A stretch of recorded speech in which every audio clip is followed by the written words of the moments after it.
Alors, nous allons débuter une autre série de messages intitulés « Prendre l'ascendance sur ses ennemis ». Prendre l'ascendance sur ses ennemis. Et là où tu te trouves, que ce soit à la maison, que ce soit en voyage, que ce soit au service, je prie pour que ce message te localise et que la main de Dieu te positionne pour que tu dévances tes ennemis au nom de Jésus-Christ. Amen.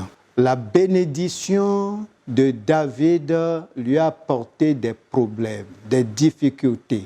C'est un peu paradoxal parce que quand on a une bénédiction, c'est une joie pour la famille, c'est une joie pour l'entourage, c'est une joie pour toute la communauté. En principe, ça devrait être ainsi. Mais toutes les bénédictions ne sont pas partagées par notre entourage. Voilà pourquoi nous allons voir comment la bénédiction de David lui a apporté des problèmes. David aura des problèmes à cause de cette bénédiction, à cause du fait qu'il a été oint et aussi Dieu l'a utilisé à remporter une victoire pour Israël. Je voudrais te dire, toi qui m'écoutes, que Dieu va t'élever, Dieu va te bénir, mais sache qu'il y a des Saül qui seront mécontents, il y a des Saül qui auront de la haine pour toi. Et c'est pour cela que nous devons prendre nos gardes pour ne pas nous livrer à l'ennemi. Sur cette terre, vous savez, la vie est un combat. Nous pouvons être derrière nos ennemis. Ils sont en avance et sur nous. Et je prie, s'il y a quelqu'un qui est dans cette position face aux ennemis, que le Seigneur change la position, que le Seigneur change le statut. La deuxième position, c'est qu'on peut rattraper l'ennemi.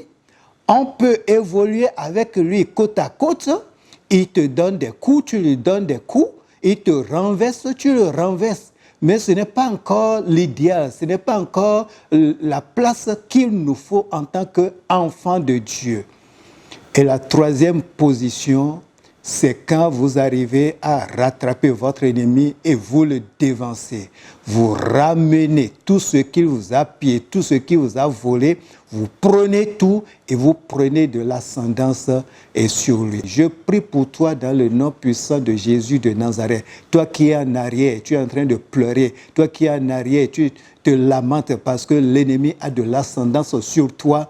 Que le Seigneur change la position, que le Seigneur te donne du succès, que le Seigneur renverse la tendance dans le nom puissant de Jésus-Christ. Alors pour dévancer l'ennemi, la première stratégie, le premier secret à avoir, c'est de le connaître. Qui est en réalité notre ennemi?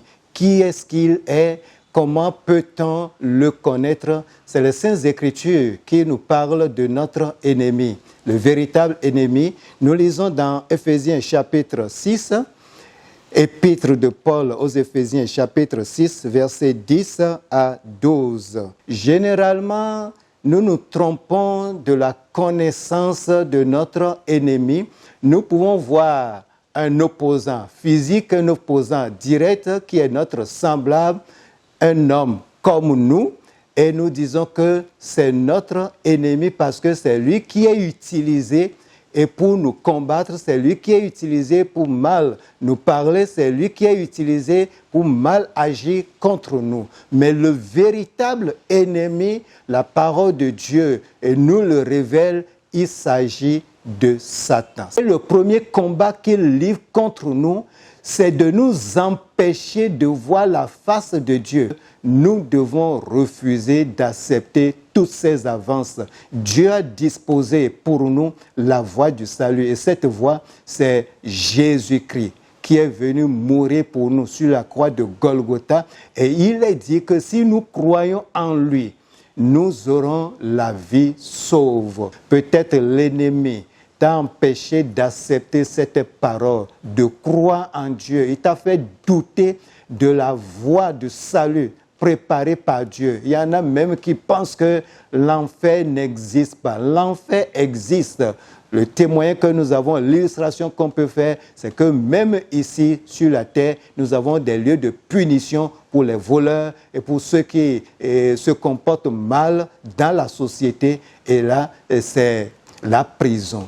Quelqu'un se comporte mal, on le met en prison. Il y a aussi une prison de Dieu et cette prison, elle est éternelle. Voilà pourquoi nous ne devons pas accepter les avances de l'ennemi. Connaître l'ennemi pour pouvoir le dévancer. Notre ennemi, c'est le diable. Notre ennemi, ce sont les démons, ce sont les mauvais esprits. Et il utilise des stratégies pour nous faire douter de la parole de Dieu, pour nous faire comprendre que Dieu ne nous aime pas, Dieu ne veut pas notre bonheur, il ne veut pas que nous soyons élevés et comme lui. Non, nous devons accepter la parole de Dieu parce que c'est cette parole qui nous éclaire. Que Dieu te bénisse, que le Seigneur te soutienne afin que tu puisses connaître ton ennemi, ton véritable, qui est le diable, et le dévancer. Soyez bénis au nom de Jésus. Amen.